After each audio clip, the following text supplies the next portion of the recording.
Details tonight about a death of a man this morning as police were approaching. According to OPD, officers responded to a domestic disturbance call at a home on South 166th Avenue Circle. Arriving officers saw a man, now identified as 41-year-old Lauren Dexter, at the front of the home. He then got into a vehicle parked in the driveway.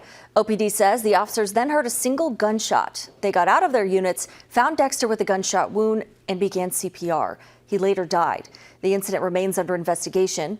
Once complete, the findings will be presented to a grand jury, which is required by law when someone dies while being apprehended or in custody of law enforcement.